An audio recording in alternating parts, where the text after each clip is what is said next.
Magandang hapon mga kamotodex. So, welcome back po sa aking YouTube channel. So, bago po ang lahat, kung bago ka pa lang dito sa aking channel at nadalaw ka lang dito, so, pakiclick po ng subscribe dito sa baba lang po ng video na to.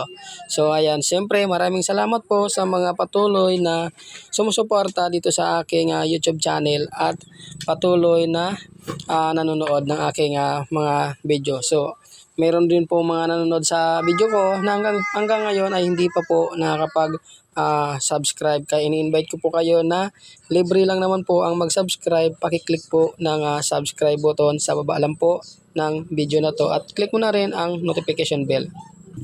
So ngayon nga ayan meron ditong makina sa harapan natin mga kamotodex. So ngayon ang makina na to ay pang TMX 155. So ibinaba ko tong makina na to dahil nagpalit ako ng counter shift. So ngayon ang i-share ko dito sa inyo naman ay kung paano magpalit ng gear shifting or yung kabitan ng gear pedal or kabitan ng cambio. Ayan. So nandito yan mga kamotodex. Ayan. So ito kung nakikita nyo. So ngayon, yan ang isi-share ko sa inyo kung paano magpalit yan. Ngayon mga kamotodex, ang una nyo nga gawin ay una, tanggalin nyo muna yung langis. So i-drain nyo muna yung langis bago nyo buksan yung crankcase cover. Yung dito, yung cover nya dito mga kamotodex. So kapag na-drain nyo ng langis, luwagan nyo na rin yung mga 8mm na tornilyo. So gamitan nyo ng 8mm na rinse. So ito yun mga kamotodex. So ito yung mga kailangan natin gamitin. 8mm na T-rinse at saka Phillips screw, Castle rinse, ito yon. So gamitan din natin ng impact drive. So ito.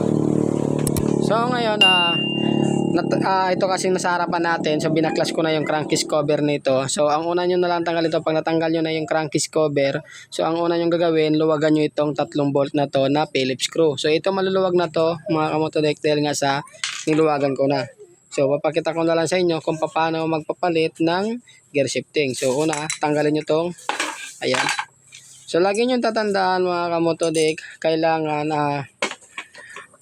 tandaan nyo lagi yung mga pyesa na binabaklas nyo sa inyong makina para hindi kayo malito. So lagi nyo tatandaan kung ano yung mga tinatanggal nyo na parts ng inyong makina. Ayan. So dapat mga kamotodex, alam nyo yung mga ganitong scenario or sira sa motor nyo. Halimbawa, magpapalit kayo ng gear shift, so dapat alam nyo kung ano yung dapat gawin. Kasi yung iba, halimbawa, sira na yung or wala nang spline yung kanilang gear shift, iisipin nila na malaking gastos na naman dahil nga ibababa ang makina nito. So ganito ang gagawin ito sa makina.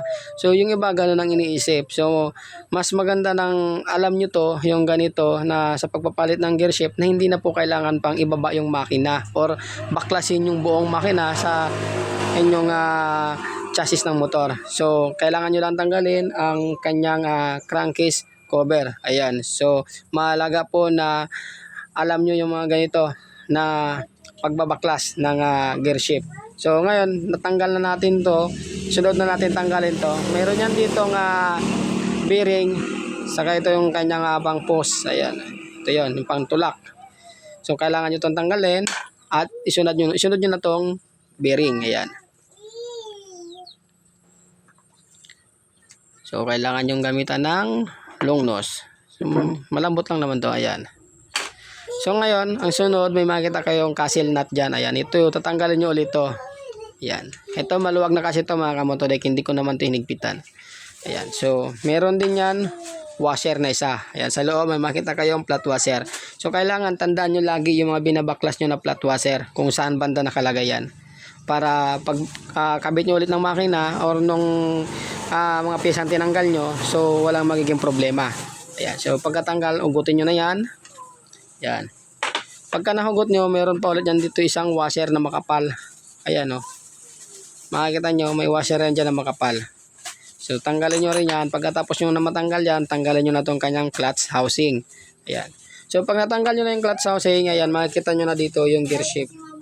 So, hugutin nyo na lang to. Ayan, ganyan.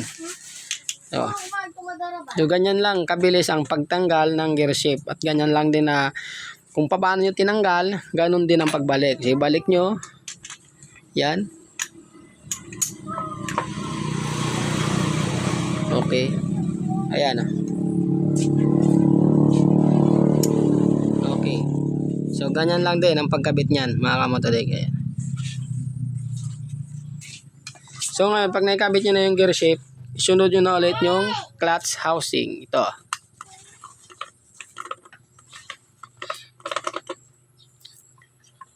Okay, yan. So, pag naikabit nyo yung clutch housing, ibalik nyo naman ulit yung flat washer na makapal. Yan.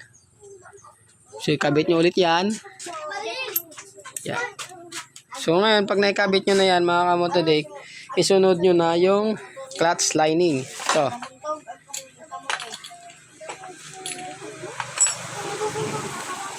Ito lang yung sunod nyo. So, sunod-sunod na yan, mga kamotodik. Ayan. So, kailangan ilapat ko lang yan. Tugma ko lang dito sa mga ngipin ng ating clutch housing. So, ngayon, pagka nailagay nyo na mga kamotodik, isunod nyo na to. Ganyan. So, wait lang. Kabit ko muna ng maayos yung clutch lining. So, pause ko lang muna ang camera ko. Yan. So, ngayon mga kamotodik, pag naikabit nyo na yan, isunod nyo na yung flat washer. Ayan, dito. Tig-isa yan. Isang flat washer dito. Tapos, isa rin dito sa kabila. Tag-isa yan mga kamotodik. So, yan ang huwag nyong kakalimutan, yung mga washer na yan. Bago nyo lagyan ng castle nut. Ayan. So, sukat lang naman tong castle nut na to. So, okay lang kahit magkapalit-palit mo yan. So, magkasukat lang naman yan. Ayan. So, ganyan lang pagkabit niyan ulit. So, importante lang, tatandaan nyo lagi kung ano yung mga binaklas nyo para hindi kayo malilito pagka kinabit nyo na ulit. Ayan. So, ganyan. So, pagka naikabit nyo na mga kamotodik, higpitan nyo na yung mga castle nut bago nyo ibalik ulit yung crankcase cover nya. So, ayan, lagi ko lang po ipapaalala mga kamotodik, kung hindi ka pa nakapag-subscribe at may natutunan ka sa video na to. So, ayan, pakiclick po ng subscribe button. At maraming salamat po sa patuloy na sumusuporta sa aking YouTube channel.